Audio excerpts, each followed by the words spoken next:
Vamos à segunda parte do vídeo que nós estávamos falando de Jonas. Porque não dava para concluir em um só vídeo, para não ficar muito longo.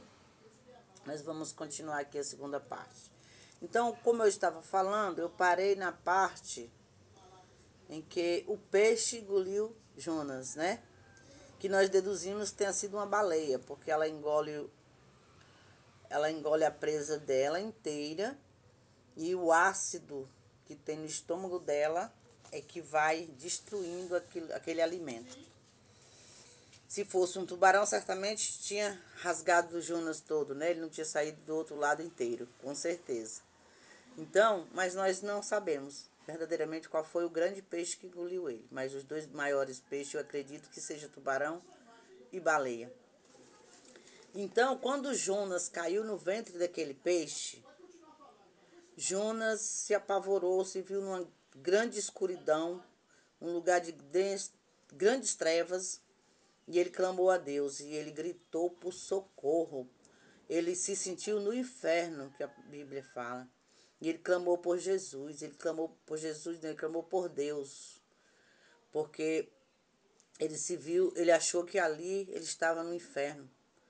Então, naquele momento, Deus ouviu a oração de Jonas, o desespero de Jonas, e Deus que é bom, misericordioso, mesmo Jonas estando em desobediência, porque ele estava indo ao contrário daquilo que Deus ordenou, Deus mandou que aquele peixe fosse até a beira do mar ali e vomitasse Jonas.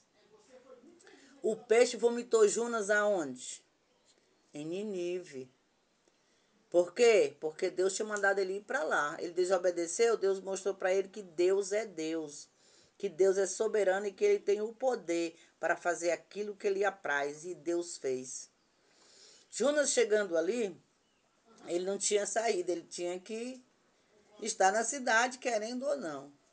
E ali ele saiu pregando para aquele povo, que Deus ia destruir aquela cidade.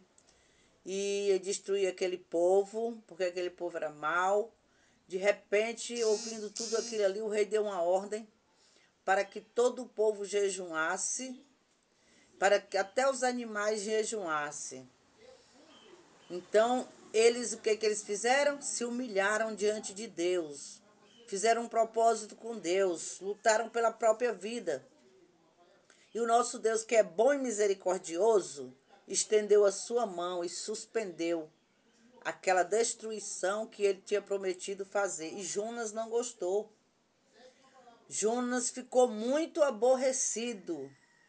E Jonas, quando deu a ordem, falou, profetizou o que Deus ordenou, ele foi para cima de um monte e ficou lá de cima olhando para ver a destruição de Nínive. Mas o nosso bom e misericordioso Deus estendeu a mão e perdoou aquele povo que se arrependeu. E retirou aquela palavra que ele tinha prometido. Jonas ali foi o quê? Egoísta. Porque ali Jonas, quando se viu aperreado ali no ventre do peixe, ele pediu misericórdia a Deus e Deus foi misericordioso com ele. Mas ele não aceitou a misericórdia de Deus para com aquele povo. Mas aquele povo, gente, era um povo que não conhecia a Deus. A Bíblia diz que eles não sabiam distinguir a mão direita da esquerda. Quer dizer que eles não tinham conhecimento das coisas de Deus. Por isso eles agiam daquela maneira. A partir do momento que eles ouviram falar de Deus, se arrependeram, jejuaram, Deus perdoou, Deus livrou da destruição. Mas Jonas não ficou satisfeito. Jonas queria que aquele povo morresse mesmo, porque eles eram maus. Mas Deus manda o sol e a chuva sobre o bom e sobre o mal. Essa é a verdade. Porque o nosso Deus é bom e misericordioso. E Ele dá uma chance a cada um para se arrepender, para se consertar, para se converter antes que venha a destruição. Amém?